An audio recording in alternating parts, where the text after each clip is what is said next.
Hey everyone, I've been getting a lot of requests on doing a video about the Horn of Winter, and when it comes to old legends like this, I feel it is necessary to talk about the possibilities laid out for both the books and the show. So let's get into it.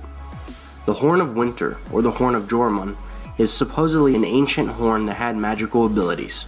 It was blown by the first king beyond the wall, a guy named Joramun, and the sound apparently woke the giants. It is believed that blowing it will bring the wall down, since the wall is held up by magic as well. Mance Rayder tells Jon that he has found the magical horn, and that he and the crows should be afraid that he has the power to destroy their wall.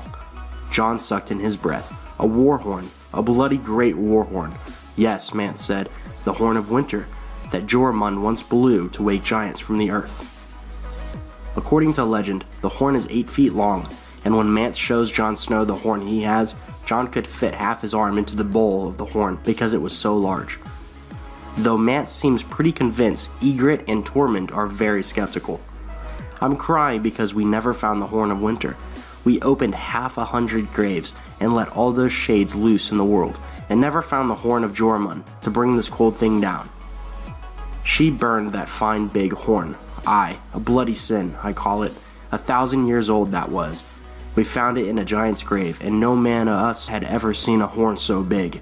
That must have been why Mance got the notion to tell you it were Joramun's. He wanted the crows to think he had it in his power to blow your bloody wall down about your knees.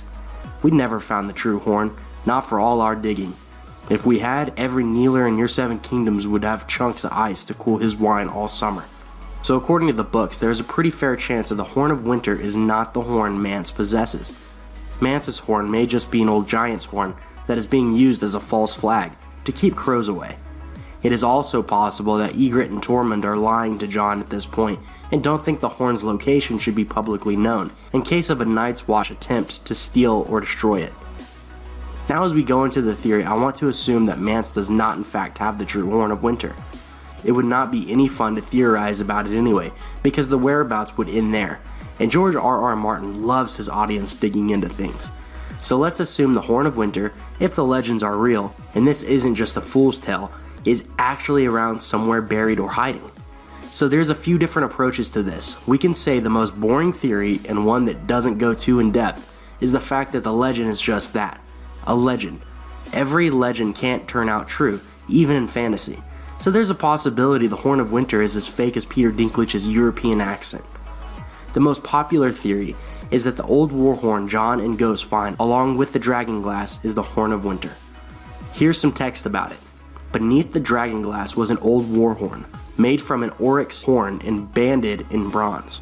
The war horn he had given to Sam. On closer examination, the horn had proved cracked, and even after he had cleaned all the dirt out, Jon had been unable to get any sound from it.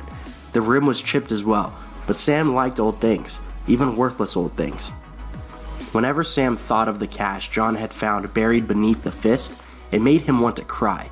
There'd been dagger blades and spearheads and 200 or 300 arrowheads at least. Jon had made daggers for himself, Sam, and Lord Commander Mormont, and he'd given Sam a spearhead, an old broken horn, and some arrowheads. Zondo had to go over that part 3 times before Kuhuromo accepted it. By the time the dealing was done, Sam was down to his boots and blacks and small clothes, and the broken horn Jon Snow had found on the fist of the first men. The one thing this theory has going for it is its mention in the books. 3 different books. Sounds a little overkill for such a small unimportant horn, unless it's a red herring from Martin. We may never know. Anyway, from the last book reference, we know that Sam still has the broken horn. He just arrived at the Citadel with Gilly and young Sam.